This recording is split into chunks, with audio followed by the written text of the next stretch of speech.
Okay, hello friends.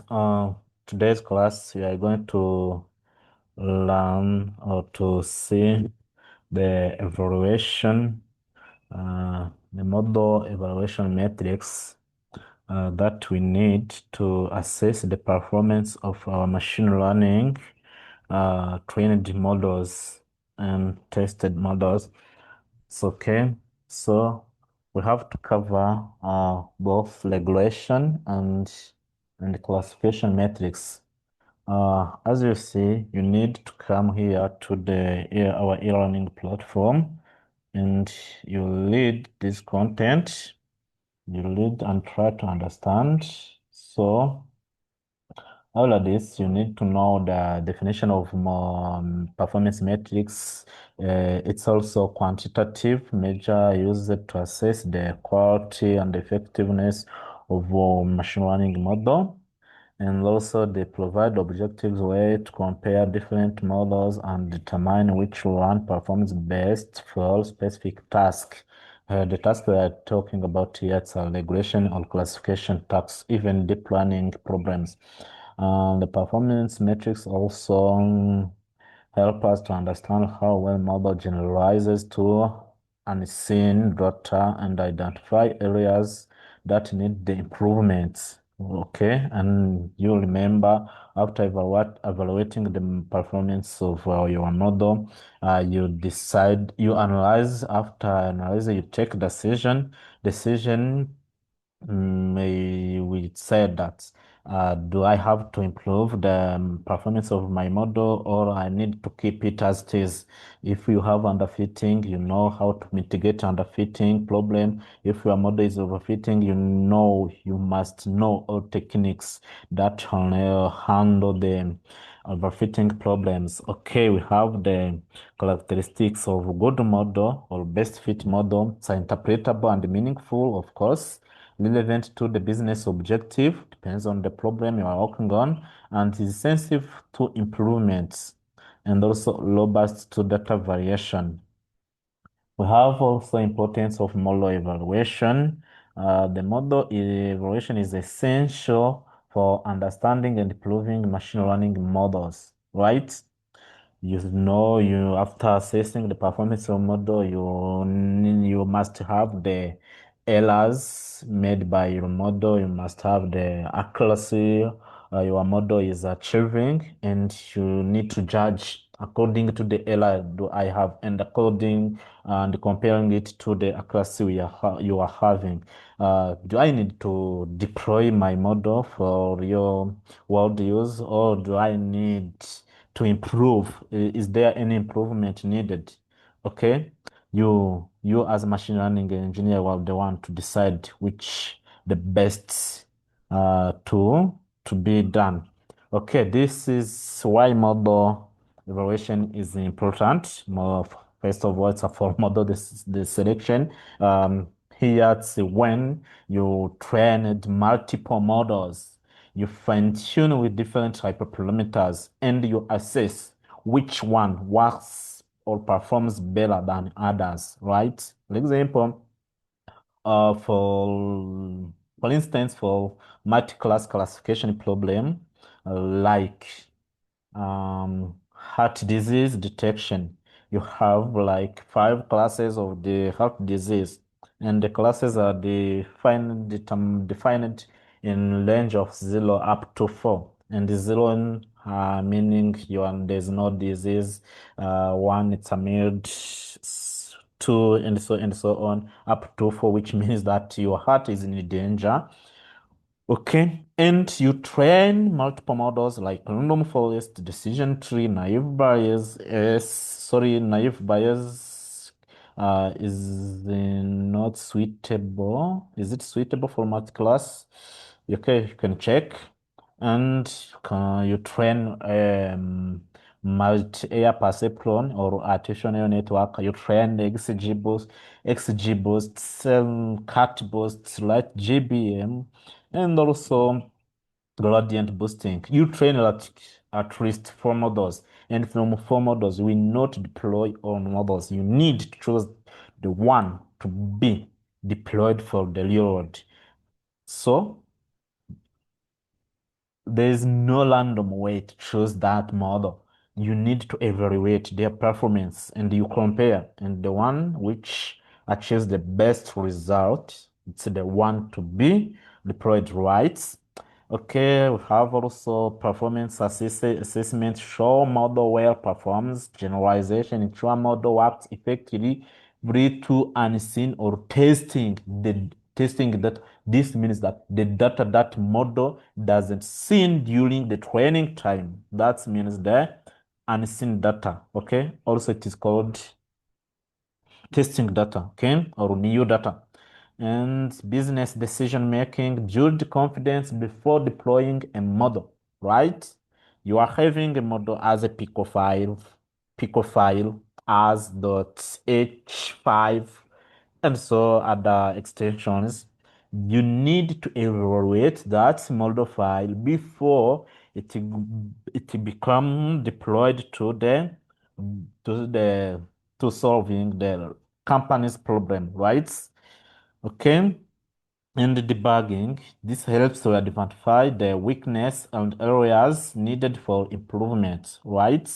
And regulatory compliance, ensure model meets industry standard and the requirements. For example, you are working on in a bank, you need to work or to build or to build your model following the standard of your bank, standard of your company, standard of your institution.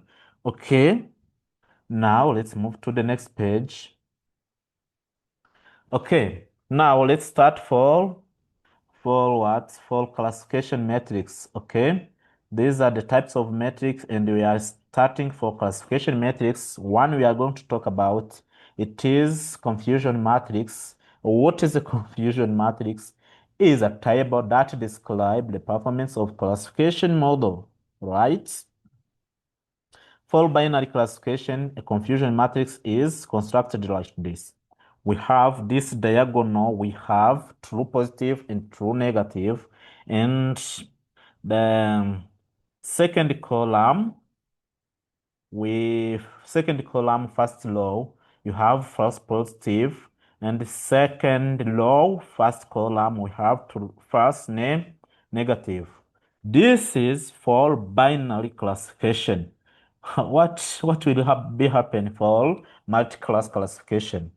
For multi-class classification, we'll have confusion matrix above 4 samples or 4 points, right? You will take the diagonal. Okay, we'll see in the coming parts, but the diagonal is taken as true positive, and there is a way. Then other parts, but the low part is taken. Uh, Also, other parts, the low parts is considered as first positive, and the column parts are taken as first positive. And how about true negative? There is a way to compute the true negative. We'll see. Okay. Now, after confusion matrix, these are the interpretation. You have accuracy. This accuracy measures the performance, how our model is working. It's equal to true positive, true negative, over true positive, true negative, false positive, false negative. Okay? And those are obtained from the unseen data. Okay? Okay. And because when you are working on binary classification, oh sorry, the accuracy is computed between range of 0 and 1. 0 means 0%, 0 point something. So you also you take the value of your accuracy and you multiply by 100 to check how our model is performing about percent in percentage. Okay, 1 means 100% our model is performing. Okay, so precision, this measures the proportion of positive identification that were actually collected. Okay, it is equal to true positive over true positive plus false negative positive. And we have recur, measure the proportion of actual positives that were collectively identified. Okay, we take true positive over true positive plus false negative. We have F1 score, which is equal to times in precision times recall over precision plus recall. And this is a harmonic mean of precision and recall. Specificity is computed like this, and it measures the proportion of actual negatives that were collectively identified.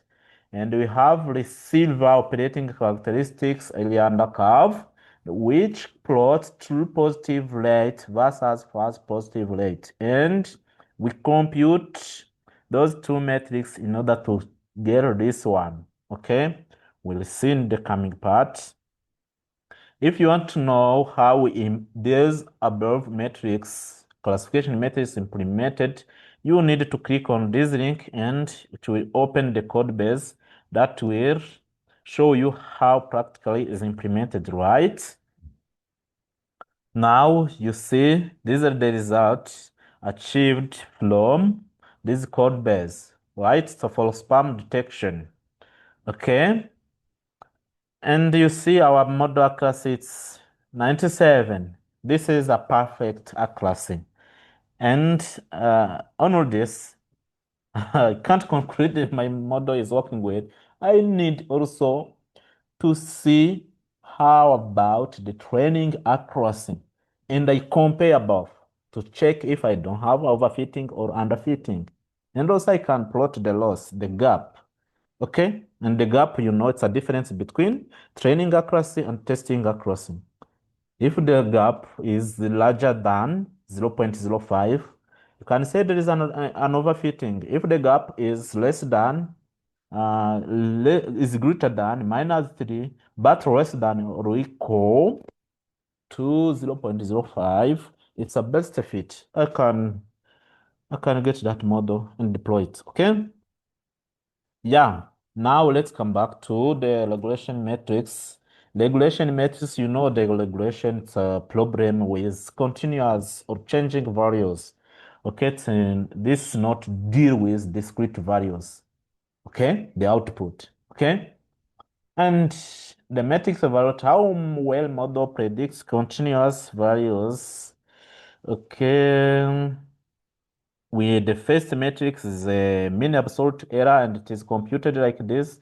It's 1 over summation of your actual y minus mean of your actual y.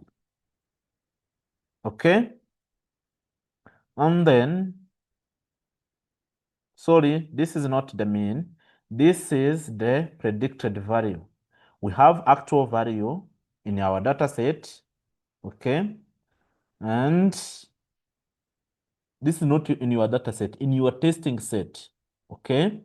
And when we subtract the predicted value and we put in absolute value, the summation we divide by total number of tested data. This is not a total number of data set. It's a total number of tested data, okay? And we have mean squared error. It's the same formula. The difference we make the square of our actual value minus predicted values and square and their summation, right? And we have what we call root mean squared error. It's a square root of the value we achieved here. Okay. We have also R square as our accuracy we need to achieve. Then, how is it computed? It's a summation of yi minus y predicted I square over yi minus y hat and squared. Okay, What's the difference between this y and this y? This is the mean of actual values. And remember, this is for the predicted values, right? Okay. Then this accuracy, it's range between minus infinity up to 1. But the accuracy above was 0.5. Can start to say our model is achieving the best results, okay? And we have another matrix which is called MAPE, which is mean absolute percentage error. And it is computed by taking 100% over n in absolute value, actual values minus y predicted over your actual value. Okay. And then once you follow this link, you will access the code base about the regression. And these are the results. And you will see you have the larger errors. And the larger error, the bad our model is working. Okay.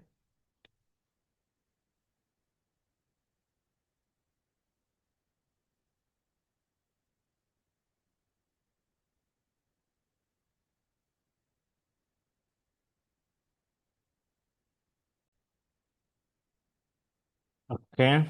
Now we have another uh, metrics for clustering. This evaluates the quality of unsupervised clustering algorithms. The first one is the threshold score, which is computed like this. And we have this matrix, and we have this one. Okay, those are three metrics for classification. Now, let's try to finish this. And we have another thing, point number 3, which is method for model evaluation. Which method can be also used for model evaluation? We have holdout validation. Holdout validation is the simplest form of model evaluation where data set is split into training and testing set. We have done this in practice. I know everyone knows how to apply this holdout validation. First, you have training T. Depends on your data set size. Training can be between 70 up to 80%. Either can be 70 or can be 80% of your data. And testing can be 20. Why when your training is 80, and testing can be 30 when your training is 70% of your data. Sometime training must be 60, validation 20, test 20, okay? And we have advantages of holdout validation. It's a simple and fast, as you know in our normal class practice. As you have seen, this is simple, it's fast. There's no waiting long to receive the result, and it's a good for large data sets, okay? And it's a clear separation of training and testing, right? And we have disadvantages of holdout validation. Once a high valence in performance estimates and potential loss on training data, okay, and may not be representative for overall performance. Overall performance, okay. We have also the second validation matrix, which is cross validation, or it's a k-fold cross validation.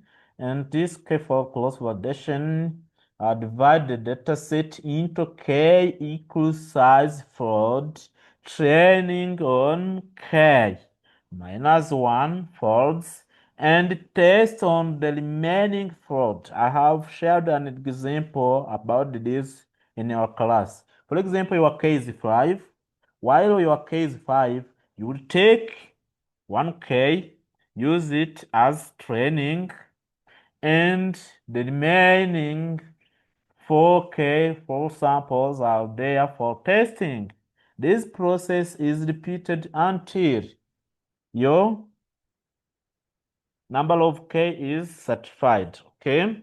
And this is a formula.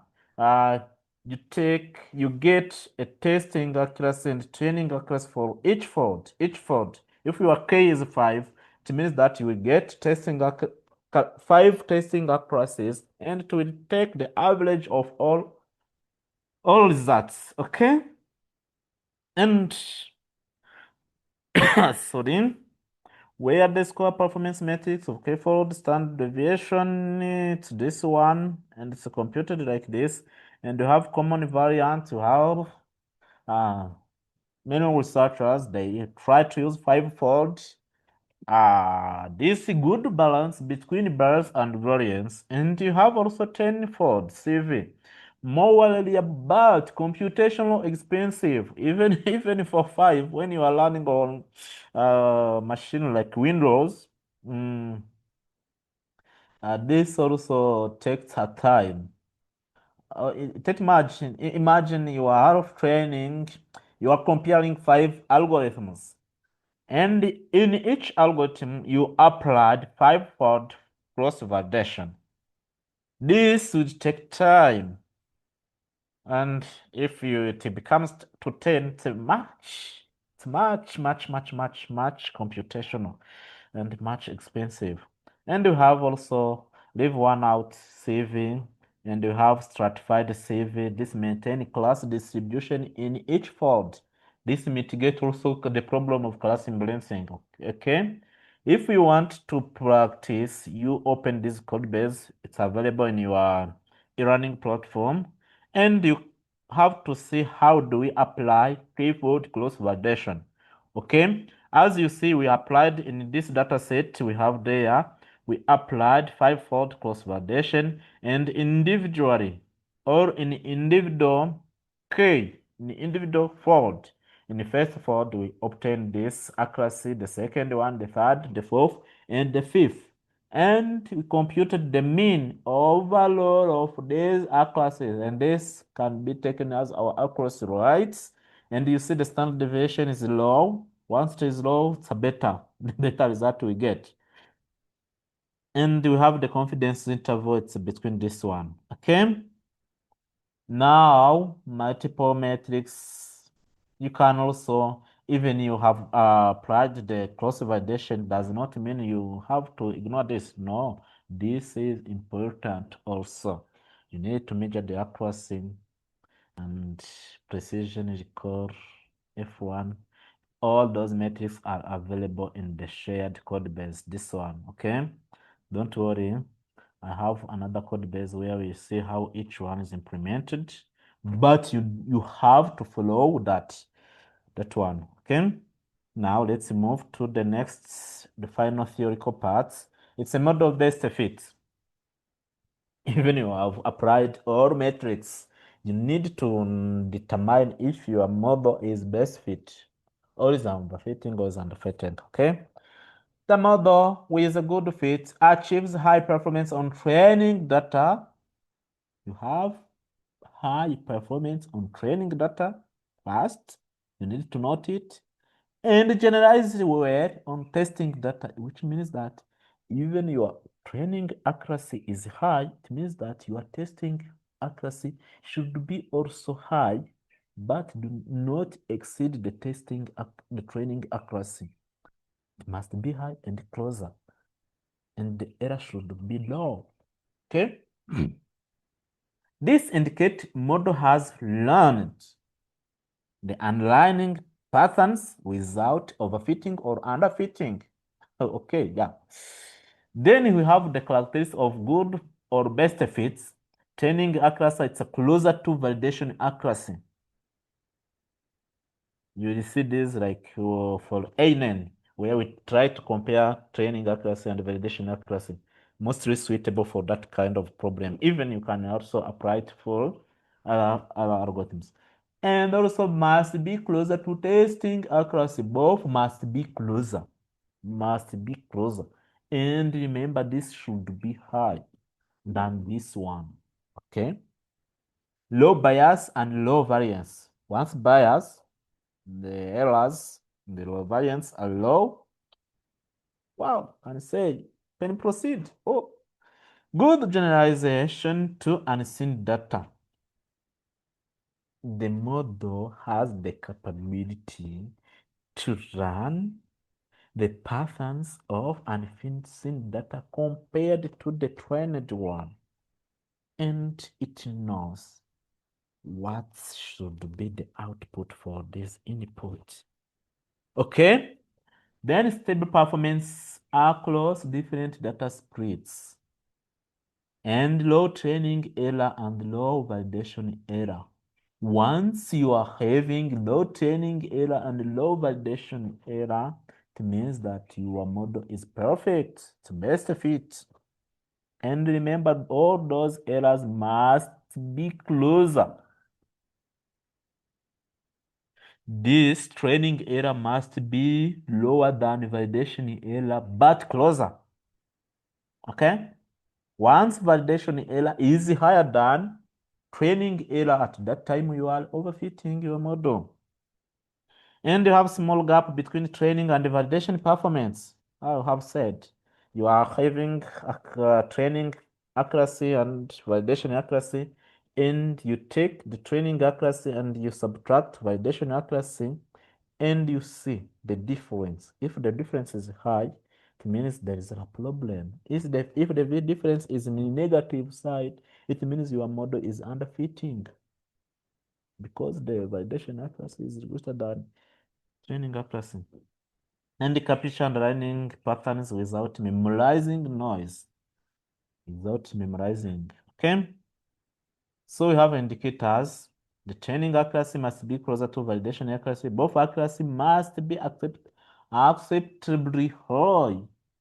All accuracies must be high, both validation and training. Because if both are high, it means that our testing accuracy will be high.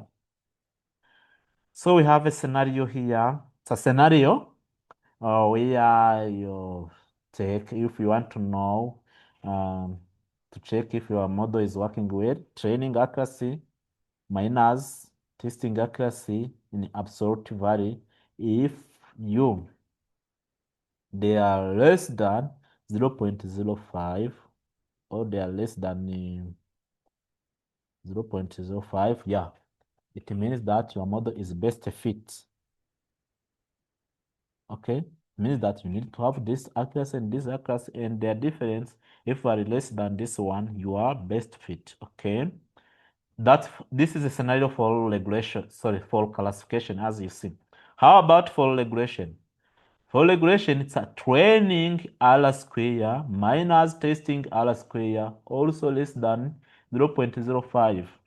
So the same case, but with different metrics because the metrics are not similar. You know the problems because this is a regression and the metric to measure the performance of our model it's R square, and the metric to measure the performance of our model here it's accuracy. Okay. So how about model overfit? This is a problem that you will handle in your final year project, in your in your business after your studies. You will challenge with this problem of overfitting and underfitting and how to mitigate the overfitting. Don't worry, it's easier. And first, what is overfitting? Overfitting occurs when the model runs the training data too well, including noise and outliers. This is when you trained your data set, your model, to the data set with the noise and outliers without removing the noise. Okay? And the model runs the error. If you run the error, it means that you respond to the error. It is easier like that. If you run bad, you respond bad. It means that here for overfitting, you trained your model with the dataset with the noise and outliers.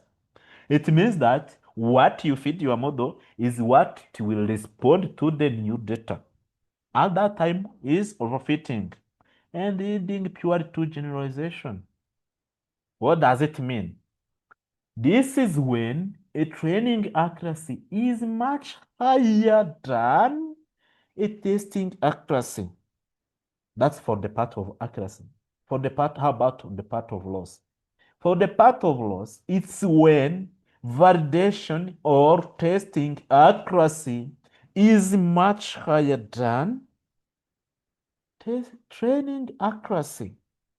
And remember, a good way is to have both closer. Okay? If both are closer, our model is best fit. I hope you understand the points. Okay? Then, so here we have the sign of fitting, high training accuracy, lower testing accuracy. Okay? Larger gap or larger error between training and validation performance. Listen this. Model performs well on unseen that on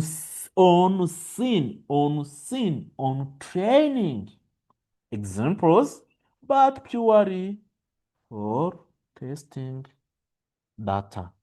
It means that the accuracy here is higher than the accuracy of here. And the complex model with too many parameters. Once your model has many parameters, it will put it only under fitting problem. And how to mitigate that problem? You need to reduce the number of parameters of your model. And you can also assess other regularization techniques like dropouts, early stopping, weight decay. Okay, you can adjust the running rate, optimizers. Okay, that's it. Also, you can increase the number of samples of your data set. And overfitting on indicators here, when training accuracy minus testing accuracy is greater than 10%, there is the difference greater than 10%. Here it is taken as overfitting. Yeah. So strong overfitting. We can have different kind of overfitting. There's slight overfitting, moderate overfitting, and you have strong overfitting. I can, for me, depend on the problem you are working on. If I have like a slight overfitting, a little overfitting, I can tolerate. But remember, there's no need to tolerate. If there is a way to make your model learns better and be the best fit, you can try. But for example, you are on the deadline of your assignment of your project, and you see those three kinds of overfitting: slight overfitting, moderate overfitting, and strong overfitting. If you have like a slight overfitting, maybe your supervisor may tolerate about that. But how about moderate and strong? Think twice.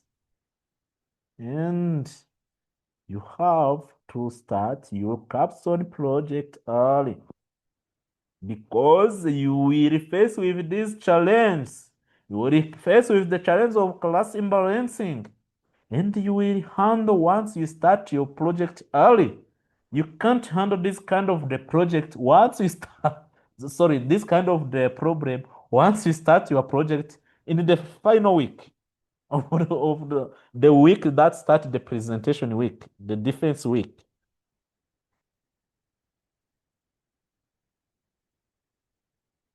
You are in the state of being failed in your final year project once you start a week before the defense. But once we start from now, you will achieve the best result. Your project will win and you will convince the panelists. Okay? Okay. So, how about the solution? After getting this problem overfitting, I have suggested also the ideas of how you can mitigate. First, increase your training data when you are overfitted. Reduce model complexity. See, this will reduce the model parameters. Apply regularization techniques. I have said some of them. Those can apply L1 lasso ridge regularization, can apply R decay, weight decay, You can change like optimizer. Maybe the optimizer is not working well to your project. For those who try to use artificial neural network, or those who work on NLP project, or deep learning project, okay, can use also dropout. Yeah, I've said are stopping. How these are stopping? These are stopping. Check the overfitting. Once the training, then the result is not changing at any percent, or at any time, certain time, it will stop running, and it gives you the time to deal with your model parameters. And you can apply cross validation, because in cross validation I've seen it take one sample to use it for training, and the remaining samples are used for testing. It means that your model is taking much time to run to your data set, and the result will be average, will be the mean. The score you get will be the mean of all. Okay, Ford. Okay. You can read more about the overfitting problem, but now let's move to underfitting. How about underfitting? This occurs when model is too simple to capture the underlying patterns in the data.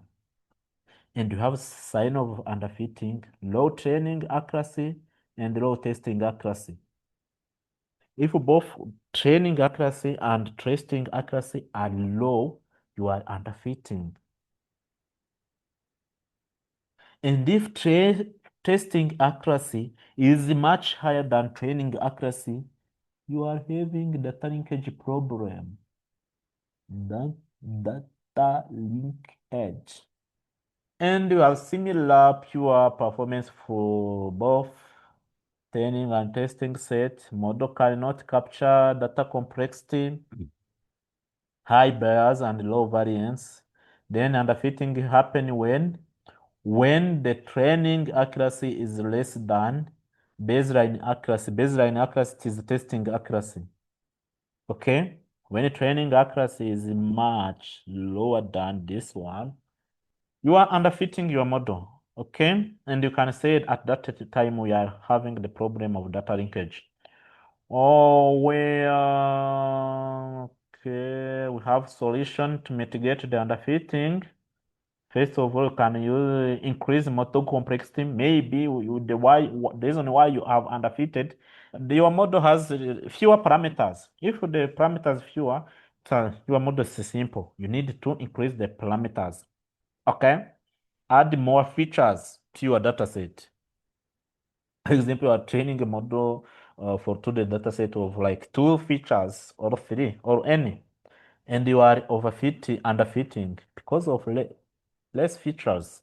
You need to increase. Reduce also regularization techniques.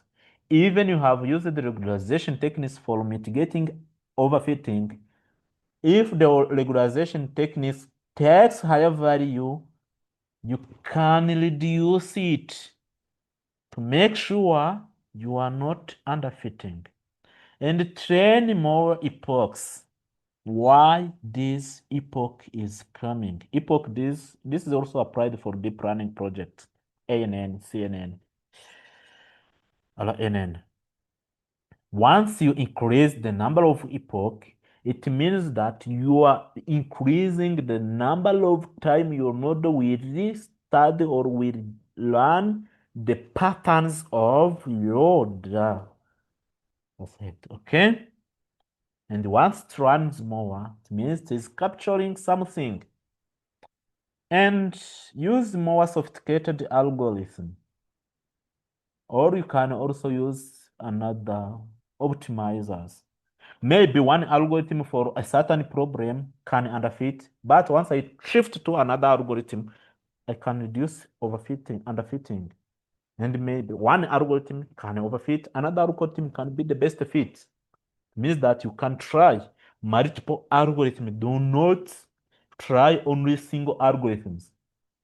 Okay? During your exam, you will try to train more than 5 algorithms with hyperparameter tuning. and you will report which one will work better. Okay? I'm not here to say how the exam is it, but in your result, I don't need any result which is underfitting or overfitting. We need only the best fit. Earlier, I have said I can tolerate slight overfitting, but during the exam, I will not tolerate any kind of overfitting. I will also consider the best fit result. It means that I have shared multiple code base you need to run and understand and learn how you can apply it to the different problems. Okay? Yeah, you understand. Now, we have also here the code base that mitigate the overfitting and underfitting. Okay, you can open it and see how it is working. Now, let me shift to another theoretical concept here. It is this one. In tomorrow class, you need to read the CNN and RNN from our learning platform. And you come here also listen this video. This is for code basics, and this is for code basic. It is easier and understandable. This guy is the best guy you need to follow in your normal life while you are in this career of artificial intelligence. This contains the theoretical part of CNN, and this is containing the practical parts. And the practical part he implemented here is the one that I uploaded in your e-learning. You can follow him and try to listen and understand. There's no need to memorize in this field. You need to understand. And about this, you will cover CNN concepts from this time up to this time. Then from this time up to this time, you will cover RNN, both content uploaded to e-learning and these videos. Okay? Because tomorrow I will not be available. You will teach yourself. Then in the afternoon, from this time up to this time, you will cover the topic number 1 in the learning outcome 3. Okay, then I have said little about it. Then now let's see examples about classification matrix. I have seen this confusion matrix. It's a one of classification matrix, and you have these examples, and we are going to try to respond some questions. This is a confusion matrix generated for a classification problem, and we trained random forest problem. Sorry, and once you see, let's analyze. And if you want, you can pause this video and analyze this problem and ask yourself, what are you going to ask yourself?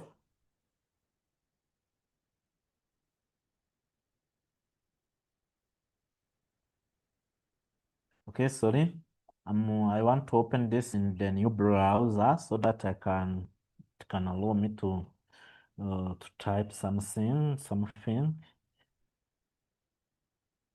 Okay, sorry. Okay, yeah, that's it.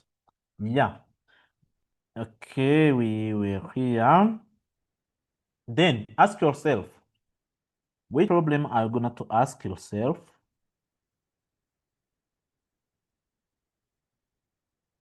Okay, it's not easy. Okay, number A, how many total samples were tested to this kind of problems? That's number 1. Number B, compute the testing accuracy of this problem. Number C, how many true positive and how many true negative?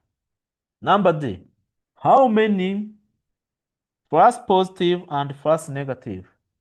What is the precision for this confusion matrix? What's a recall? What's F1 score? Okay? All those kind of the problem, you need to know how to compute it from a certain problem like this. Okay, let me start for me. I try to respond a few questions and you can respond other in your pro self-studies. Okay. How many total samples? That was number question A. Total samples, those true positive and true negative, plus false positive and false negative. 70, 40, 110, 114. It's a total samples. These are the total samples we have. Let me take my pen. 114. It's a total samples. Total samples. Okay. And how many true positive? The true positive is where we have the actual or the true label, right, as true, and we predict it in the prediction side, and it is predicted as also true. In this binary classification, we have one input here, and its corresponding prediction, it is this one. It means that the intersection of 1 and 1 is 40, which means that our true positive is equal to 40, right? And what are samples which are true negative? True negative is where we have the input of 0 and where it was intersected with other 0. This is actual input for class 0 and the predicted label for class 0. Their intersection is this one, which is 70. 70 it is true negative. How about false positive?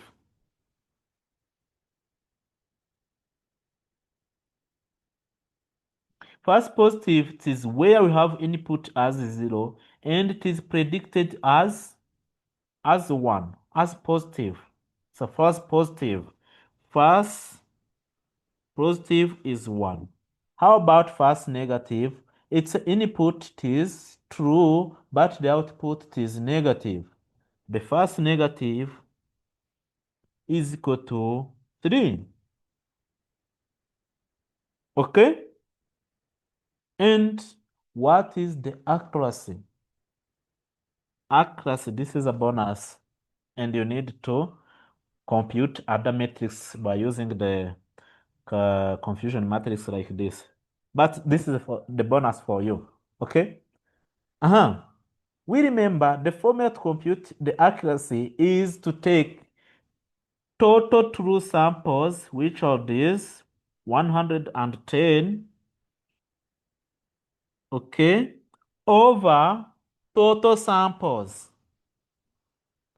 Total samples is, okay, the accuracy is equal to true positive plus true negative over true positive plus true negative plus false negative plus false negative positive. And this one will be equal to 110 over 114. And what will be the results?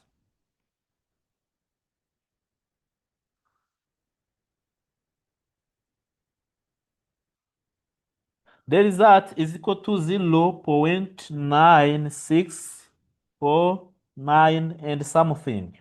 That's the result. Then, how about the error rate? You are having the accuracy and you need to know how your model is producing the error. Error rate is nothing except to take one y1 because our accuracy is measured between 0 and 1, which means that we are taking 1 as a total correct output or the correct accuracy of our model 100%, this is the one probability, okay, minus the accuracy, and our accuracy is 0.96 point something. And once you take 1, you will get the error rate of 0.0350 something, 351. I hope you understand how to compute it. Error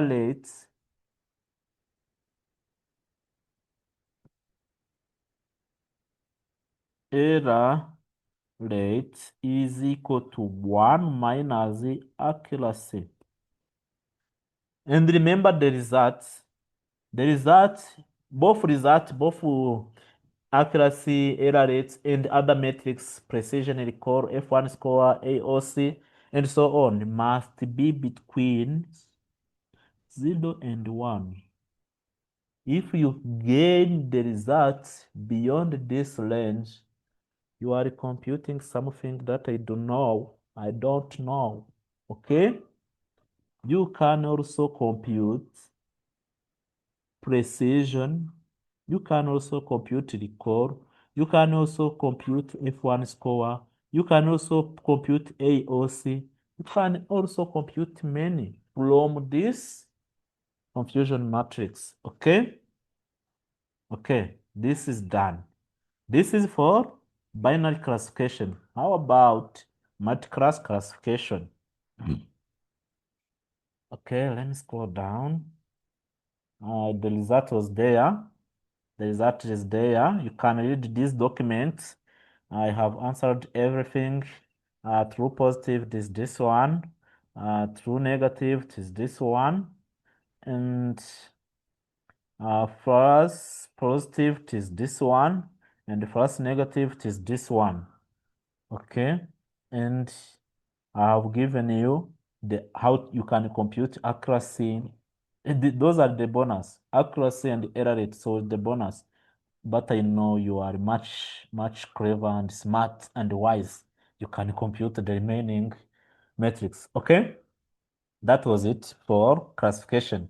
So how about that's it for binary classification. Then how about multi-class classification? Somehow similar with little different. Okay, this is the result from our class practice for predicting the students' class during the graduation for first class, second upper class, second lower class, and this is for pass. Okay, 0 is the first class, 1 is second upper class, 2 is second lower class. This is 0, it is for pass. Okay. Now also we are going to compute the same questions. How many true positive, true negative, how many total samples, what and what, okay? You take this guy and try to respond each question one by one. I converted into table, but there is no need for this because this my confusion matrix is clearly and understandable because I have this actual and here I have the prediction. Okay? First of all, true positive are those values from diagonals. Remember, this is a special case for multi-class classification. The values we have in diagonals are considered as true positive. Then how many true positive we have now? I think it is 2000. Yeah, it's 2000. This one plus this one, 1K, and this plus this one. Is it? So, sorry, it is not 2000. It is 1K per 9 something. Then total samples, it is 2000. I know. Okay, let's see result by result. Now, once you see this is for my class classification, this true positive, false positive, true negative. And It is easier to compute, but you need to be careful about true negative. So true negative is taken as total samples we have, which is 2000, minus true positive, the result you have in the diagonal, plus positive, plus negative. It's okay. And let's see how to compute total samples. Total samples of our data set of our tested model is this one, this plus this plus this plus this, where this is coming from. I know you don't know. There's nowhere we have 5, 5, 5, 5. But don't worry, it is easier. It is this one. This one is 500. And this one plus this one is 500. Do you agree? 8 plus 491. There's no way to agree this. There's no way. It is not correct. Sorry, this is 500. This plus this one, low-wise operation. Okay? It is 500. This one plus this one, it is 500. This one plus zeros, it is 500 also, which that's why we have said the total samples is 2K. Okay? Do we agree about this one? Then how about we are going to see each class. True positive, it is confusion matrix of II. I, it means diagonals. Then false negative, it is summation of confusion matrix, then row and column minus true positive. So false positive, it is this guy, and as we have said, true negative, it is equal to total samples minus these guys. Okay, let's proceed now to get much more understanding. What about true positive? It's a summation of our diagonal. Once we add the result we have in diagonal, this guy plus this guy plus this guy plus this guy, it is equal to this guy. They are equal to this guy, right? Then how about false negative? False negative, it is error in each row. Take this as not. False negative, we compute it from row by row, but we find the misclassification in each row. So now let's start to check the false negative. Remember our row, it is going through the actual result. So this row we have 0 false positive. And in this row we have 9. Okay? In this row we have 8. 8 plus 9, it is equal to 17. In this row we have 0 misclassified, which means that our first positive, it is say 17 plus, not first positive, first negative. First negative is computed in row by row, the misclassification or errors. How about first positive? First positive, it is a contrary or opposite of first negative. While we computed this in the error in each row, we compute this in error in each column by computing the error of each column. But somehow the result is the same, but you need to follow the guideline and to make sure you are getting the best result. For the first column, we are computing now first positive. There's no misclassification. It means you have 0. Second column, we have 8 misclassified samples. Third column, we have 9 misclassified samples. The fourth column, we have the misclassification. And we add the total samples we have found. 9 plus 8, which is also 17. Okay? I hope you are getting the point. Right? Now, we are going to the important case you have to know, all of you. I have said you need to know how to compute all those samples from binary classification and multi-class classification. As we have said, true negative is equal to total samples 2000 minus true positive. We have this minus, sorry, plus 17 plus 17. Okay, this will be equal to 2000 minus our true positive, and the result will remain 2 minus 17. And this is the mistake to have negative values in this kind of testing, this kind of metrics. There is no way to have negative values. Why? Why? We have computed the formula you have and we are getting a minus result. What can you do? There is no need to have these negative values. But don't worry, there's a simple way. We computed this globally for the whole data set. And this is not allowed. Even you have to follow this formula. But this formula is applied for global level, for the whole data set or the whole testing samples. As you see, true negative can't be negative because true negative in multiclass is computed per class, not global.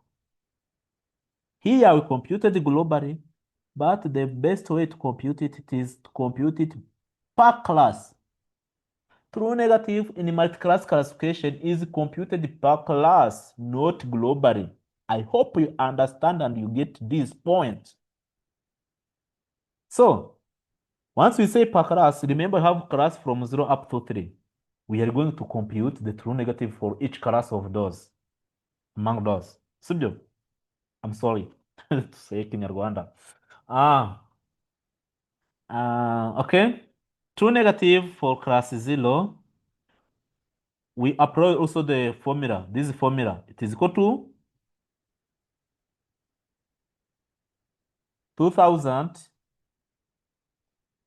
minus true positive. The true positive, remember, it's the value we have in the diagonal of our confusion matrix. Then, how many true positive for class 0? In class 0, this was our class 0, this one.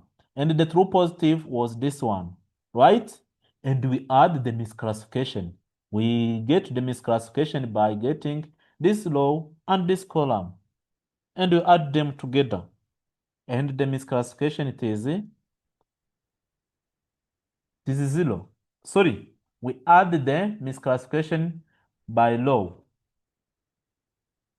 But there is no way. Misclassification, it's a first positive and first negative. First negative, remember, it is for row. First positive is for column. For first negative, here it is 0. First positive, it is 0. Yeah, that's it. We take it like this. And once we take 2k minus this one, we are remaining with 1.5k as true negative for class 0. Okay, that's it. And for class 1, true negative, we go there.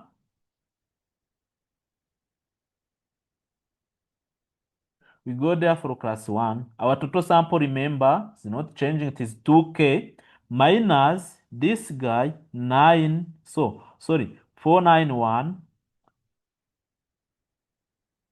plus this guy, because this is a misclassification for class 1. This is first negative and this is first positive.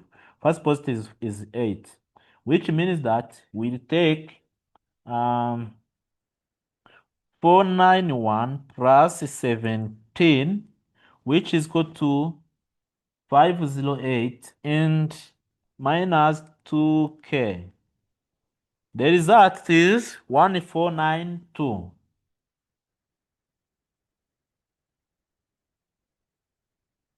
Yeah, the result is this one. 1492. How about class 2? Class 2. Second lower class. It is also the same formula we need to compute.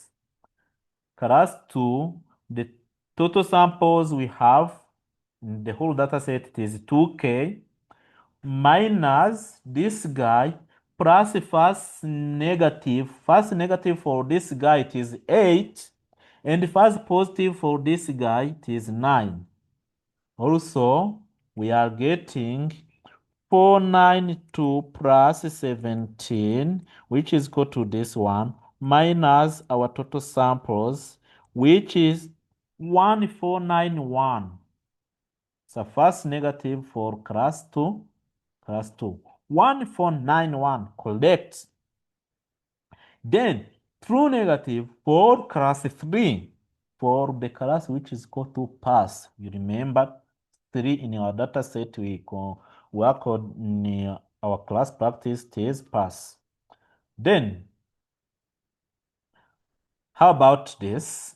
So 2K minus 500, 500 plus first negative plus first negative positive. This is also 1.5K because this is 0 and this is 0. Okay? We are now done per class true negative. And we need to compute finally, if you want, you can compute total true negative. Don't worry, this will be greater than to our total samples because we are taking per class true negative. But once you check in each class, there is no value beyond 2K. Okay? But the total sample, true negative, you will compute true negative if it is asked, but once not asked, there is no need to compute this because we need the true negative for each class. Okay? I hope you understand this and there's no one confused. If you are confused, please post your question in our e-learning platform in the forum that I have created that talks about the evaluation metrics. It is the way I will see your inquiry and try to resolve it.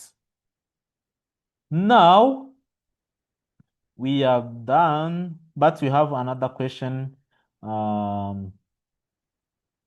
for my classification, and what we have there, it's the one I was talking about.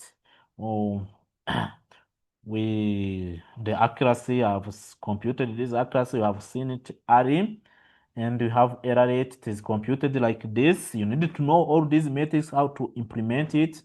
And the precision, it is this one. And the precision for our confusion matrix is this guy. And the core is computed like this. And the core from our confusion matrix, it is this guy. Okay. And the F1 score, you know, it is like this and this. And the F1 score for us, it is this guy. And you can also compare the confusion matrix you have with the accuracy you have.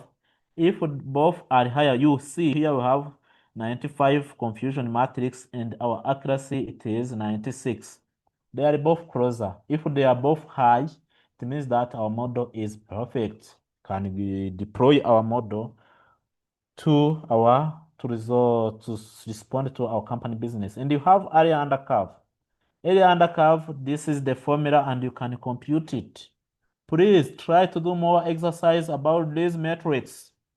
And we have receiver operating, its result is similar to the area under curve. Okay? Remember, when you have what you have to compute in the area under curve, you need to compute true positive rate, and remember it is equal to our recall. Our recall value result is this one. And you need to compute first positive rate. First positive rate, you have to compute it. It is equal to first positive over first positive plus first negative. And we take the result from our confusion matrix, and the result is this guy. Then how to get the area under curve? Area under curve is equal to our true positive rate or recall. Please 1 minus first positive rate over 2. Okay, once you take this and you compute it, you get this result as our area under curve. As you see, our area under curve also it is closer to our F1 score. Okay, and the receiver operating characteristics is similar to area under curve. The result is the same, must be the same. Okay, this is the summary results. Now let's shift to another part, which is regression. For regression, as you know, we are going to take a simple scenario for regression to predict house price features. Okay, now we are taking here the in this regression we don't have confusion matrix, because confusion matrix is unique for classification problem. In regression, we plot the actual values and predicted values. You can plot it on the straight line by using the scatter plot. Okay, as you see, you have actual y, it is 200. The predicted one, it is this one, which means that the error is minus 10. Why? Because we are taking 200 minus this guy, this one minus this guy, this, and so on. And we need to compute what we call SR, squared error. Squared error is to take the error we have and we power it to 2, right? It's a square. Once the square of all, it is this guy, right? We need to use this, we need to keep this, because we need to compute to our metrics we have said early from our e-learning platform. So first, we need to compute mean absolute error. Remember the formula, it is 1 over n summation of y true or actual y minus predicted y. Okay, their summation. Their summation, we have computed this. This once you see this, this is an error, right? The error is the one we obtained here, and remember it was obtained by taking y true minus y predicted, y true minus y predicted, y true minus y predicted, and the result is there. And we are going to take those results and we divide by our n. Our n in the testing result is 5. Once we divide by 5, we are getting 12. We have mean absolute error of 12. So then how about mean squared error? Also, it's the same. We are taking the error we have and we square them together. That's why we are taking 200 square and we compute them together and we are having this result. Error squared, we have it there. This 200, 300, 400, 800. 800 and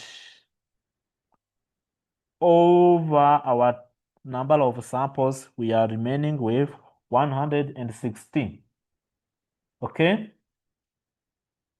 this is our mean squared error. Then another metric is a root mean squared error. Root mean squared is nothing but square root of MCA. Square root of 160, it is closer to 12.65. Then mean absolute percentage error, it is called MAPE, and it is computed by taking 100 as it is percentage over n over our 5 samples, summation of y true minus y predicted in absolute value over y true, and we need to compute one by one. Minus 10 is our first result here over y true. Y true for minus 10 was y true, it is this one, 200. It means that we are going to take this value over this value, this value over this value, and so on. Okay, and after getting the result, we need to apply this formula. This formula is saying 100 over 5 and we add those values together. It is 0.5, this guy, plus this guy, plus this guy, plus this guy, plus this guy. And our value, it is 20%. This is how to compute MPE. Remember, we are talking about errors, and the errors must be lower in order to get the higher R square. Yes. Once the error is lower, the better we are getting our R square. Yeah.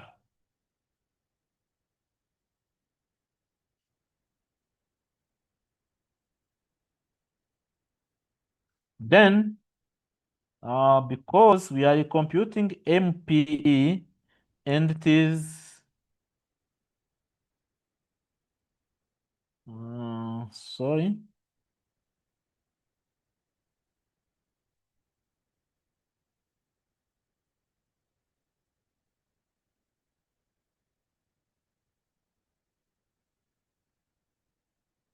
Okay. Now we are going to see how to compute this R square. R square is equal to 1 because all metrics are measured in the. This is not in a probability. Remember, this is measured from minus infinity to 1. That's why here we are taking 1 minus squared errors. And our squared error, you remember, it is 800. Their calculation, their summation, over squared errors total. The squared errors total, it is 800. And squared errors. Okay. And how to compute SSL, it is y true minus y predicted square, and you make summation. This will be equal to 100. Sorry, 800. This is SSL. Then SS total, it is this result, not the same place. This y hat, remember, it is y predicted.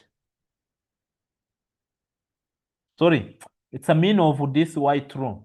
Yeah, I'm sorry for that mistake. We have y true minus mean of y true. While here for SSL, it is y true minus y predicted. You see the difference.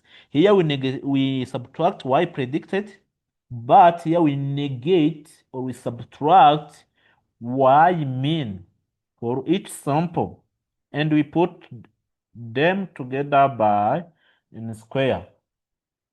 Then y mean, the y mean of our y hat, how many, the result of our y hat, our y hat, we are getting 255, but let's confirm our y up to, this is 415, 750, 1100, 1050.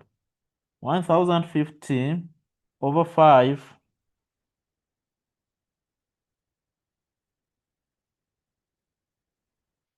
it is 300. Okay? Once it is 300,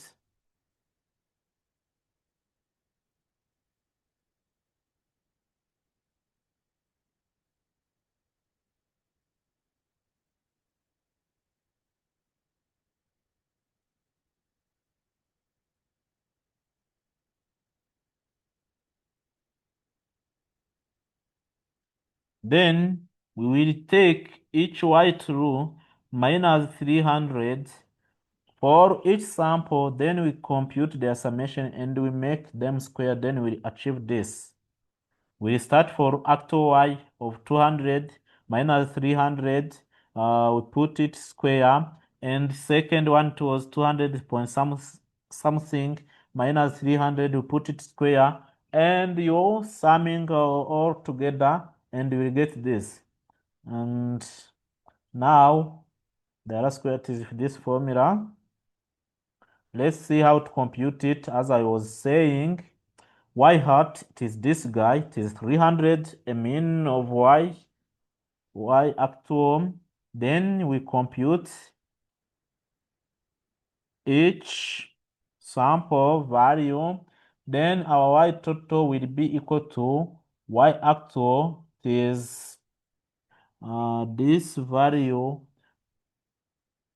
which is from here, plus this value from here, plus 0, plus this guy, plus this guy, and this will be equal to 25000. And we apply our R square. Our R square is equal to 1 minus SS less over SS total. Then the result will be equal to 96.8%. And it is excellent fit because our model, our linear or polynomial regression is achieving 96.8% of accuracy. And this is the summary of results.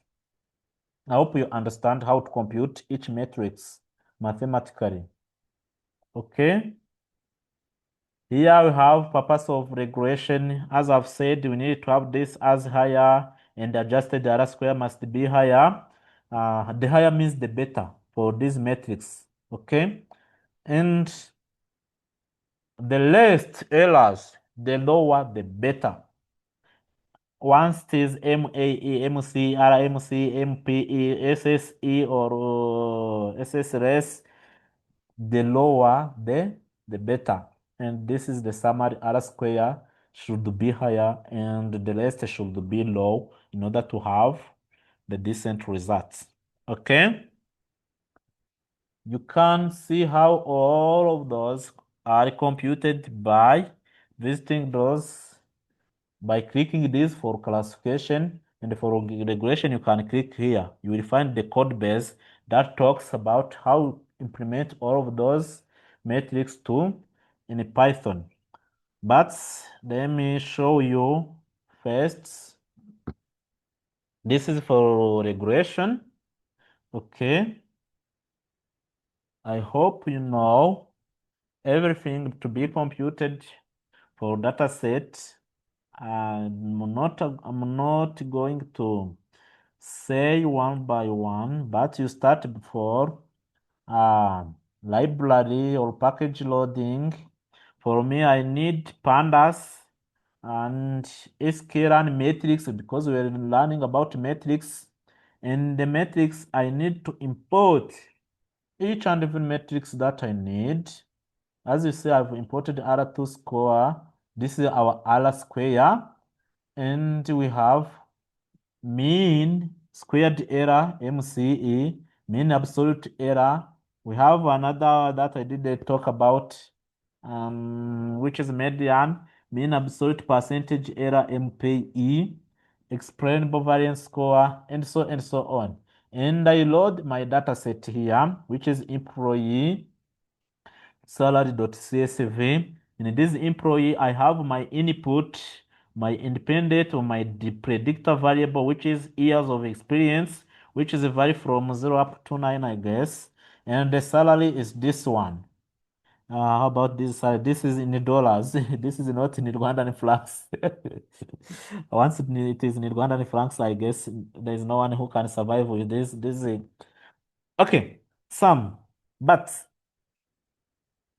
let me stop here. But as you see, this is not Rwandan salary. This is like US salary, okay, like 30,000 per month, okay, $1,000, okay. Then you know how to check the columns, the columns, and our target, as you see, it is salary. Our input it is this guy, and I detected outliers. Okay, after detecting outliers, I listed them there. I have 0 outlier in my data set. That's why you see my data frame it is empty. And my data set features, I have 50 rows, records, and 2 columns. And I'm checking the missing value. You see df is null.sum. Missing values is 0. After missing is value is 0, I'm shifting to feature separation. Features separation where it get X from X, I drop salary and I put axis is equal to 1, which means I'm dropping this feature from column, and Y I assign it to the F salary. You know this. And I split my data set by with the help of train test split. You are not recommended to you do your import here. I'm imported here for education purpose, but this import must be in the first cell of your code base during the exam, during the cut, during the job, during anywhere, because this will make your code clear. It is clear to hand once the error is found. You know where to find the error easily. And you see, I have traced 20% of my data. 20% of 50 is in. Can calculate and see. And you see, you want to print the shape of my data set. My training is 10 per 40. This is 80% of my training data, which means that the 20% of my testing data is 10 because totally I have 15. And I initialize the model, sorry, linear sklearn from sklearn.linear model import linear regression. And this is model initialization. And I check the parameters. My model has default parameters. You see, in my default parameters, I fit intercept, which is equal to true. Copy X, it is true. Total, it is in 0 point some 0001. Number of job, it is none. Once we say it is none, we are running on the CPU. But once you are running on CPU, maybe it is 1. Yeah, it's minus 1. Once you put it to 1, it means you are running on GPU. Then positive, it is false. Okay. Now you need to train your model. This is the way where I'm training my model. By model, this is the model name as you remember above, and dot fit, and I train X train and Y train. And I see again the parameters. There's no change about the parameters. And here I'm printing the first 5 record from my model. And I want to make prediction to my model. Make prediction, it's a model, sorry, Y predict is equal to model, my trained model, dot predict, and I pass testing data. I'm passing 10 data. 20% of my data set is 10. It means that here I'm passing 10 samples. And I can print how it looks like my prediction. You see this in my prediction for how many samples? 1, 2, 3, 4, 5, 6, 7, 8, 9, 10. All my 10 samples are there. This is their prediction. Okay, this is called model interpretation and result analysis. Okay, if you want also can display the actual testing by doing what? How to show actual testing data? I think you can pass a line here. Oh, machine is going too slow. Okay, can say x test dot head and see what this produce.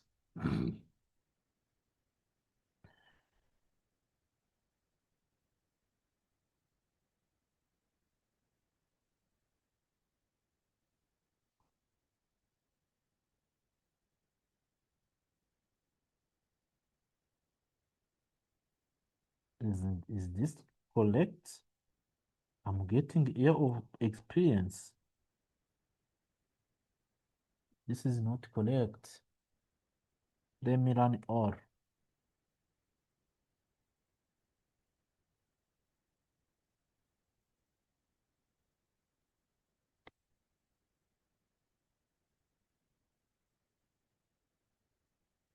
Yeah, it's correct.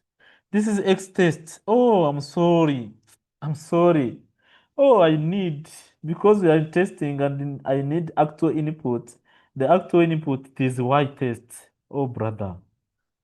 Y predict. Sorry. Y test. Yeah, it is this one.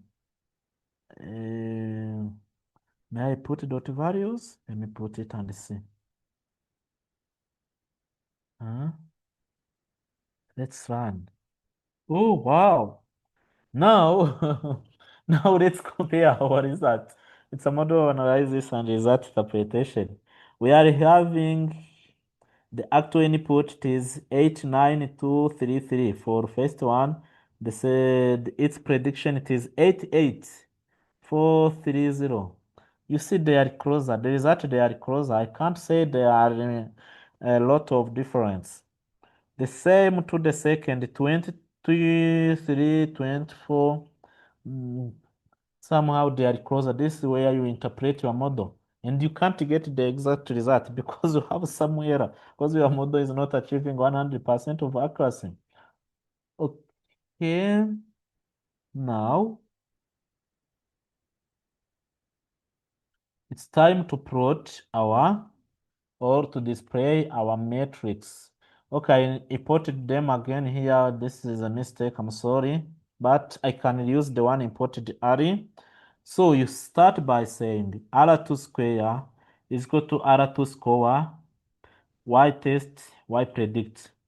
The same to others. It's you call their functions and you pass Y test, Y predict, or Y train, Y predict.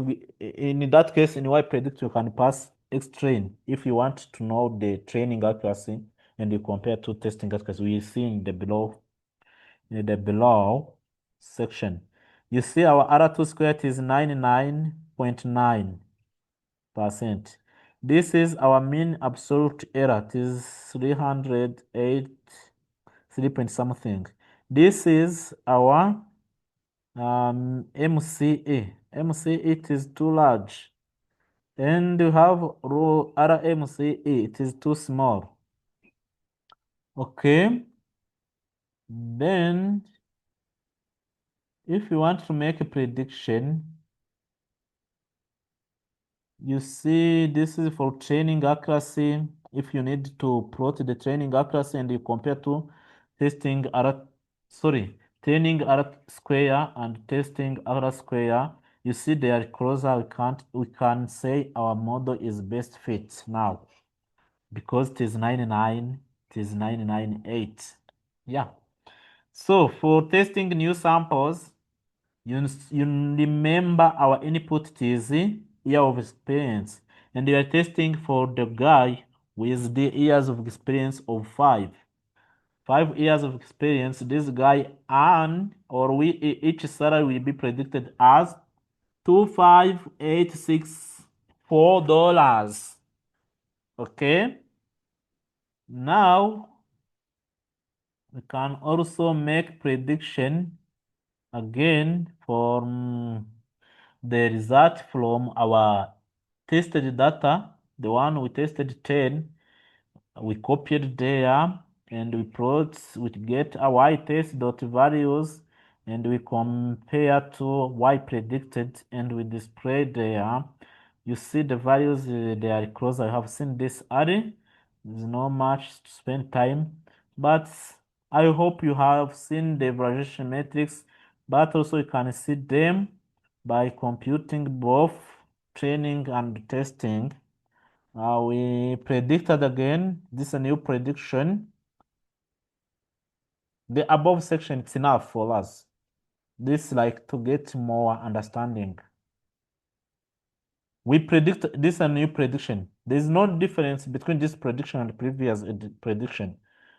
This it's like recall. Okay, it's a recall. If you want, you can proceed using the previous prediction line. Okay, but this is a recall where we predicted for X train.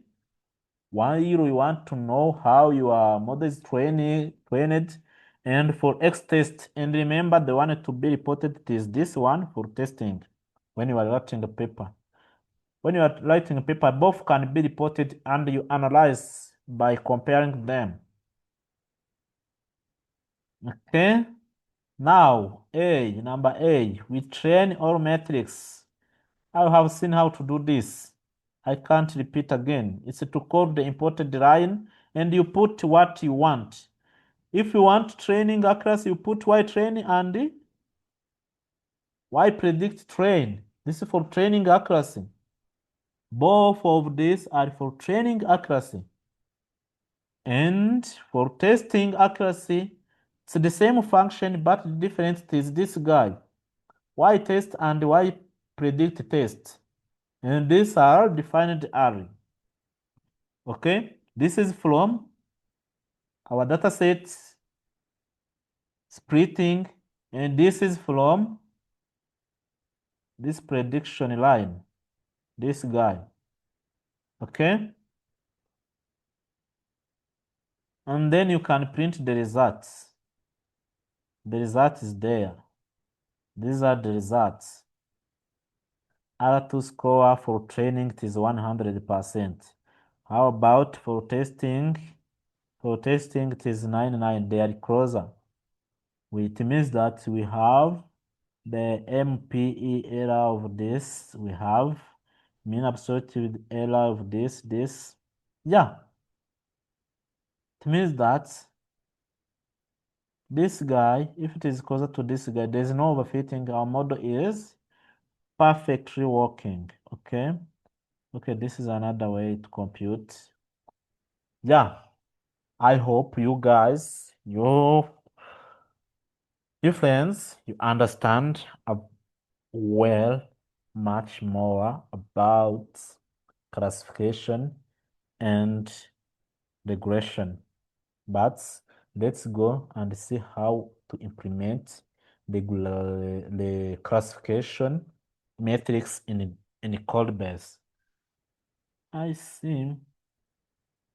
You see here, I have the code base talks about regression. I think it is this guy. Yeah, it's this guy. Yeah, this is our normal class practice. I'm gonna to shift for metrics because all of the code base, I have explained much in the the previous video, but now I need to add something here. Where I'm gonna to start. Yeah, my start for cross validation. No, let me start from here. This is hyperparameter tuning, and this will come in the next class. No, there's no need to talk about this. You want to see where learning outcome 3 is started. Model saving. Oh.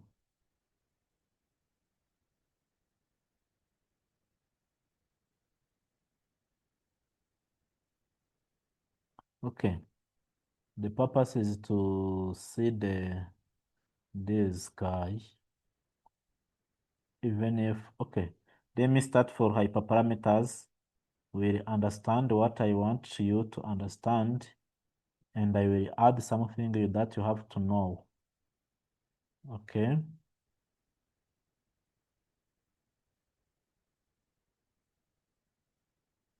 Yeah, it's a hyperparameter tuning. This is, you remember I've told you to know how you can train multiple models together and select the best one. Here I've trained both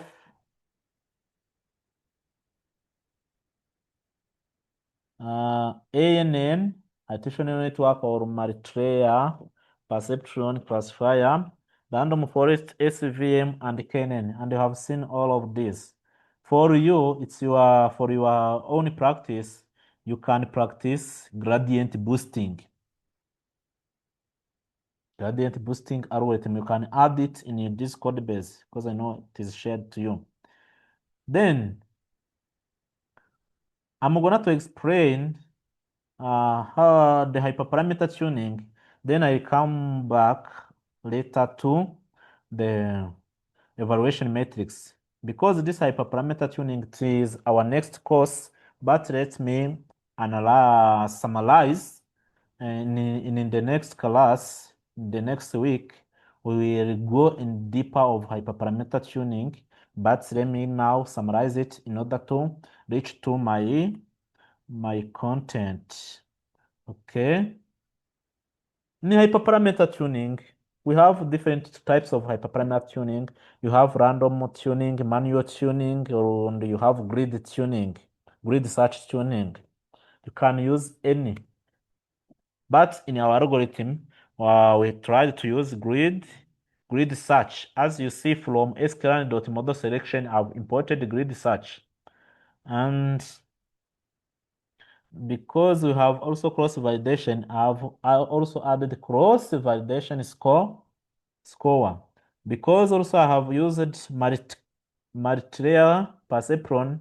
This is works like ANN, but it is summarized this guy. So to import it, I import from sklearn.neural network, then import MRP classifier. Okay, I hope nothing is new here. This is for computing accuracy score, and what's new? Yeah, we have also classification score. Classification report is imported in the first section of our code. Then now let's record our split data set. Yeah, this is okay. Then we scale our data set, you know how to scale, right? Part 4, it's where our tuning is started. As I've said, this hyperparameter tuning, you need to do more exercise about the tuning because in the business we try to tune your model. Okay? First, we initialized the models that we want. I have said, I have told you to try to add a gradient boosting in these models. I've shared this code base. You go and add gradient boosting. We add it from here and adjust the parameters for it and train and see which one will works better. So as I've said, I defined this model ANN. I didn't define my artificial neural network from the scratch. I have tried to fine tune this multi-layer classifier. If you want also, you can use it because it is easy and simple rather than training your model from the scratch. Sorry, building your network from the scratch. And maximum iteration, it is called 2000. You can adjust it as you want. This must be equal to this, depends on the size of your data set. Okay, random states, you know it. Then you have also another model, which is random forest, and it is random forest classifier because there's problems for classification. Once it is for its regulation, it can be random forest regulator. And we define this, sorry, SVM, because it is classification, we need to use SVC, as I've said in the previous classes. Then probability, do you need probability? Yes or no? For me, it is yes. And random state, KNN as a neighbor, we have also explained this, and we have set default parameters, kneighbor classifier. Then let's now jump to our parameters. You need to define parameters for each algorithm. For ANN, I have said hidden layers size. I start from 50, then 100, and then I end with 150. How about the activation functions? I've said a lot of activation functions. Here I decided to use Lilu and TurnH. How about the learning rate, which is alpha now? It is this one and this one. Here we have two different parameters. One, two, sorry, one, two, three. And here we have, in each, we are having two values. First value, second value. First value, second value. Our model will run and will choose the best parameters among those three parameters values. It will vote only one value which is best for each parameter and display it. Then we go to random forest again. We define also the parameters. You see, I have said number of estimators. As you know, random forest default parameters is 100. It is included here. And also I put 200. And the maximum depth is 5, 10, and none. The same this will also display one best parameter among for each, one best value for each parameter in this random forest. The same for SVM. I have said sim, which is equal to 0.1110, and the model will vote the best one. Kernel, RBF, and linear, and the model will select the best one. Depends on the data set we are working on.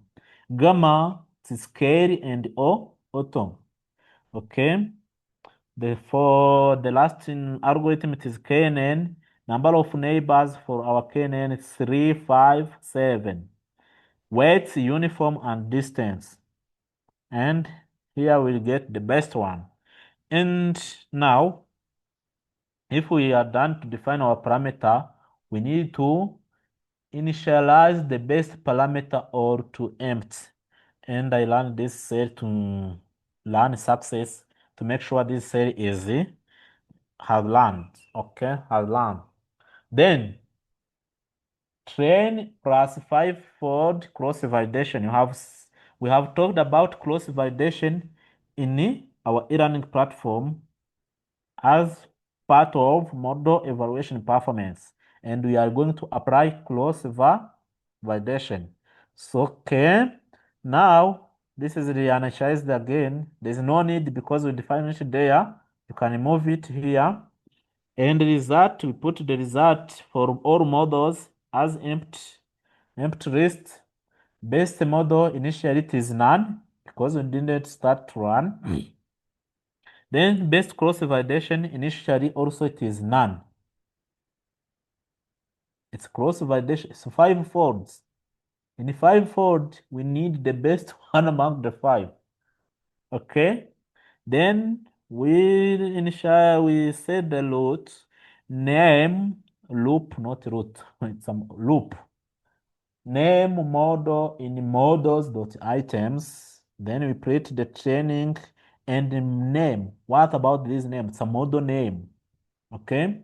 Then we apply grid search. Our grid search, we say estimator equal to model. Yeah.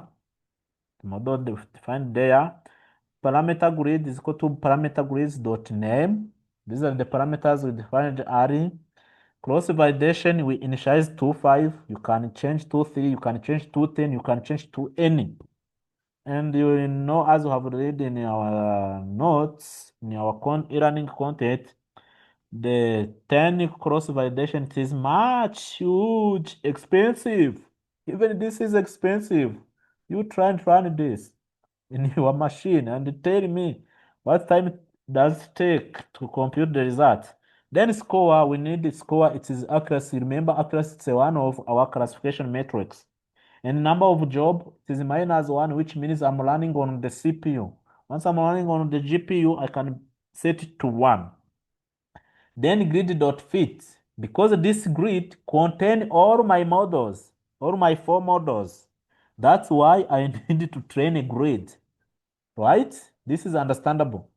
All models have been called via the loop, via this for loop.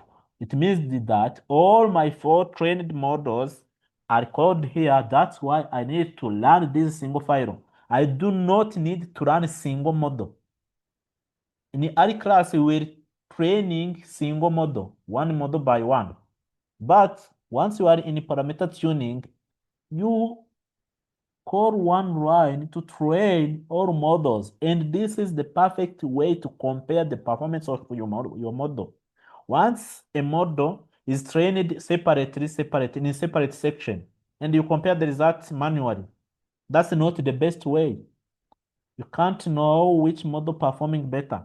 The way to perform better is to do this. Then, as you know, we pass X train scaled and Y train. Okay? Now, best model tuning, tuned model is equal to grid.best estimator. Okay, the one with the best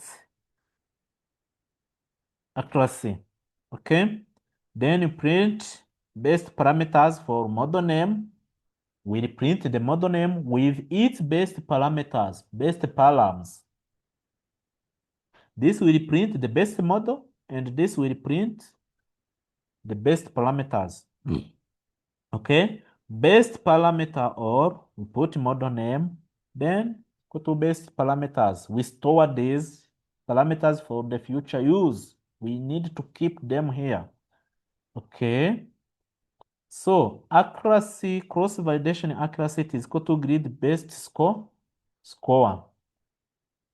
and training accuracy is equal to accuracy score, and testing accuracy is equal to accuracy score. Then for training, we pass Y train and tuned model dot predict. You see, we make predict here. If you want, you can implement it in your above slide, and you can here call this the Y predict instead of this saying this.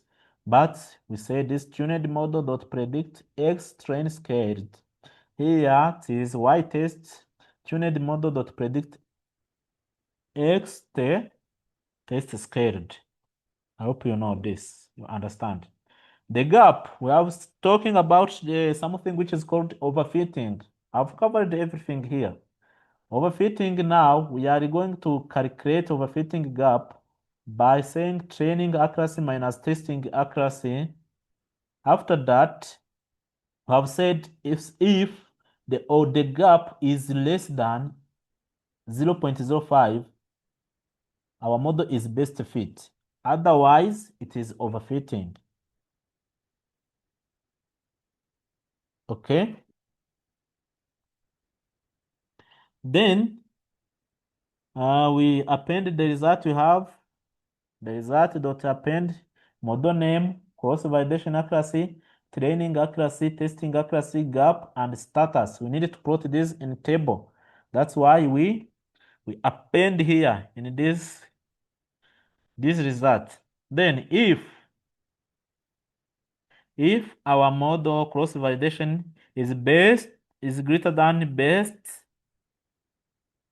accuracy, cross validation accuracy, then best cross validation accuracy is equal to cross validation accuracy. This will be the best cross. Then best model will be equal to tuned model. Best model name is equal to this guy. Okay, then printing summary. We need to define also another loop. This is the loop for printing. And as if you see, the result is there. You see the result tuning, training, tuning, additional network. You remember we define different parameters. From different parameters for activation function, we will put ReRu and tan H. Tan H was the best.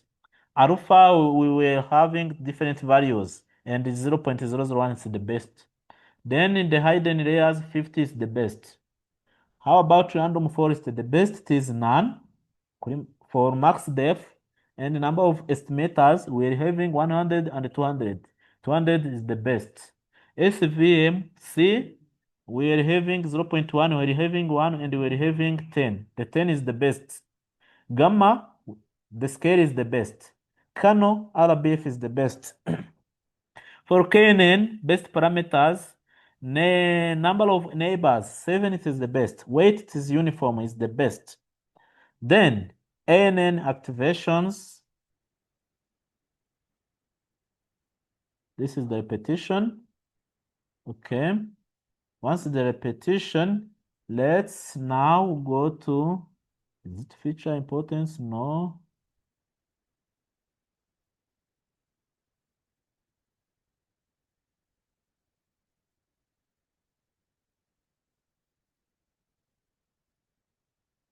Yeah. Show the result in the table. As I've said, there is something which was called results, and I need to have result in my table. And it's a model name. You see, cross-validation, training, testing, overfitting, gap, and status. All of my models are the best fit, right? They are best fit, but in the best fit, we need to check best among the best. Okay? But for you, let's compare for, if you want, you can check the best fit, comparing the cross-validation accuracy, and you check the best. For validation accuracy, I can take random forest as the best one. And I hope the validation accuracy, it can be the perfect way to take the best model. Or you can also consider testing accuracy, the one with higher testing accuracy and can be voted. Also, random forest has the testing accuracy. You can't, this can be error. If you, you choose the best model by training accuracy, no, do not this. But you can consider testing accuracy or cross-validation accuracy or overfitting gap. And you can decide which one is more best. But for us, let's choose this random forest as the best one. And I hope we have the line of code. We have a line of code that talks about the best one. Where is it? We don't have in our code, but you need to have, without analyzing manually, you need to have a line of code that says about the best model among all of the 4 models. So, classification reports. This is a matrix, a classification matrix that combine both recall precision and F1 score and accuracy. And you know to call it, here you have the best model. If you take this line of best model and you create it, you print it separately, you will get the best model. But I don't need to rerun my code for you. You can run and see. Okay. Now our classification report is equal to y test, y predict, and you pass the target features, which are this. First class pass, lower class, second upper class. These are the features. This must be equal to, once you can say, your target. Target name is equal to the name of your target. And that name of your target will call of this, okay? So, now, you see, we have precision, recall, and F1. For first class, a precision it is 100%, recall it is 100, F1 it is 100, which means that this guy is decent. Even for first class, both they are working, they are performing better. Their accuracy is amazing. Then the average accuracy is 99. Our model has 99% of accuracy score. How about confusion matrix? The confusion matrix is how to compute it. And here, for computing confusion matrix, it is nothing except to call the imported matrix. This is imported from sklearn.matrix import confusion matrix. And you pass y test and y predict. And if you want to print, you can convert it into a data frame. Then you pass CM. CM it is this guy. And you print. Okay, this is my confusion matrix. This is the first way to display confusion matrix, as you see, we have, this is the one we worked on a practical exercise. Okay? And if you want, you can display your confusion matrix in a heap map. If someone asks you to plot a confusion matrix using heap map, you will bring confusion matrix which is colored, or which looks like this. You need to start by figure, specify the rows and column. Then you go to SNS Seaborn library. This is imported .heap map. You pass your confusion matrix that contains the result of your confusion matrix.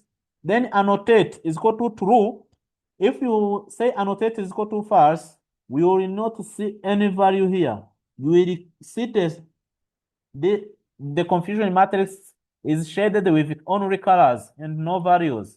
That's why you need to annotate to true, and you pass all those parameters, and your confusion matrix will look like this. This is the confusion matrix of our model. You see, this is actual first class and actual predicted first class. 500 code was predicted. And remember this diagonal, it is for true positive. And this is for row, it is first negative for each class. For column, it is first positive for each class, right? Then for true negative, you remember how to compute it. We compute it per class, not globally. And you take total number of samples minus true positive for specific class plus false positive plus false negative. Okay. Yeah, you remember. And is learning now.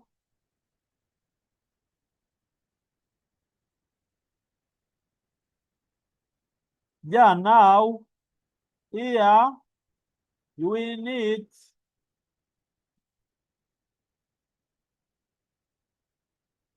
I'm sorry.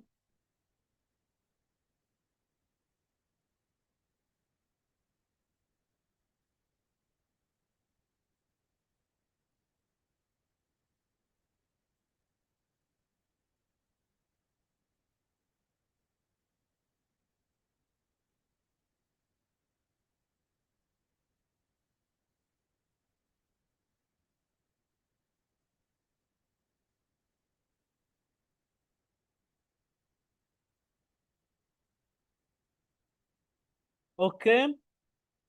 Now I hope I'm done. Yeah, I'm done with everything related to evaluation metrics. But additionally, you need to do what? You need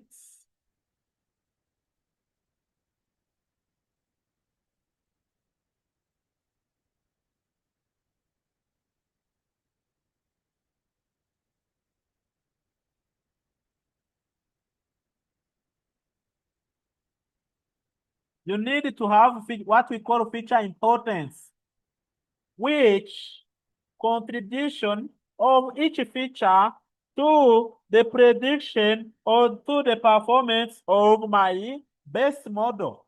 You see, our best model is random forests.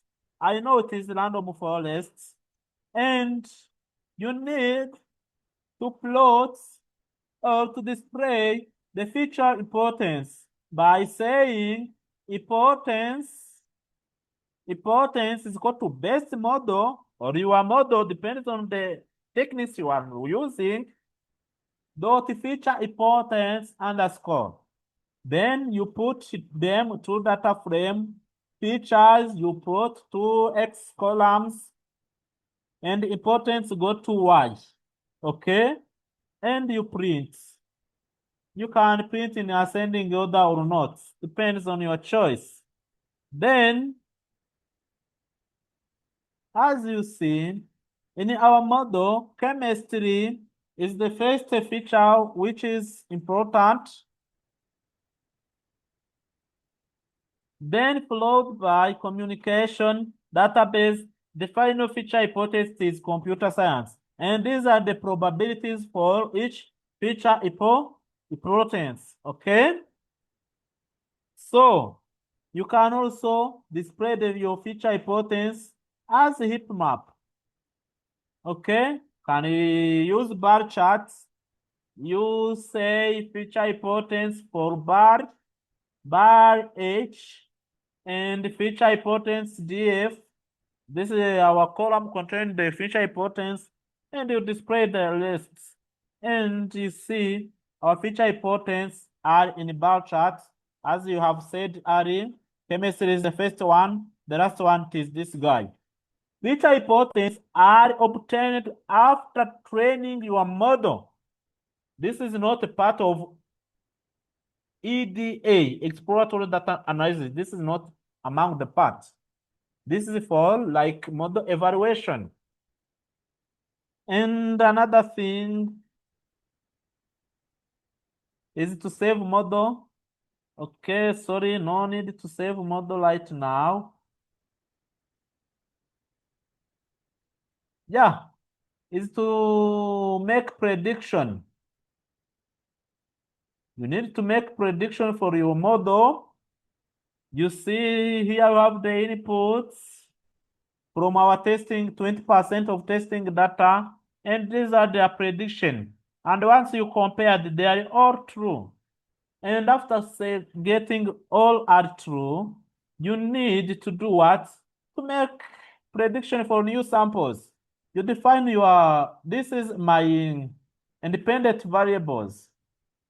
This was my input for my models, and you assign the values.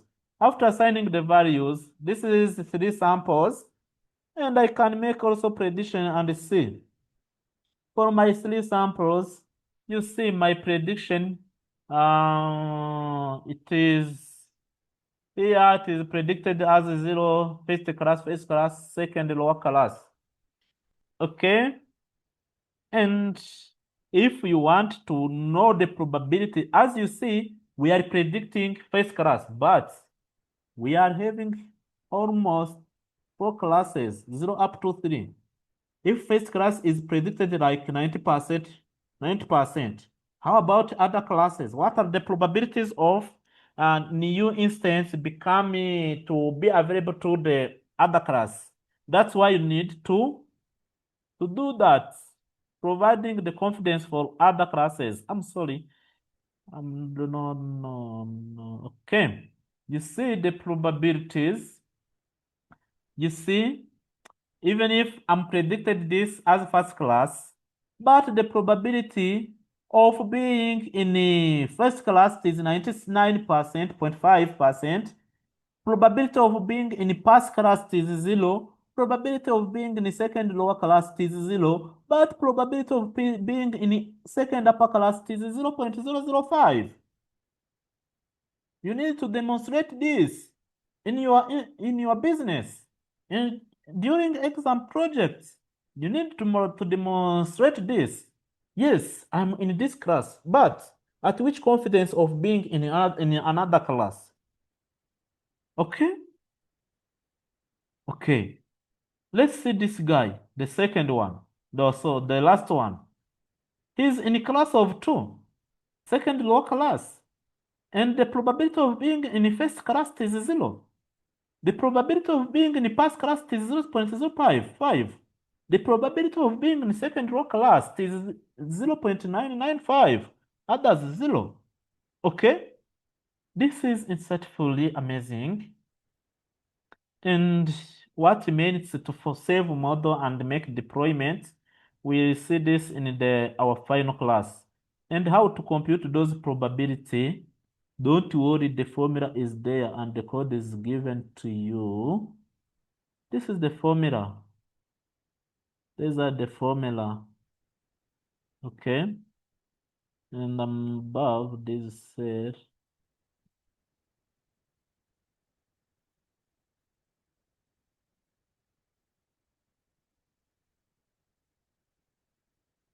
yeah, this is a formula to build those probabilities. Okay.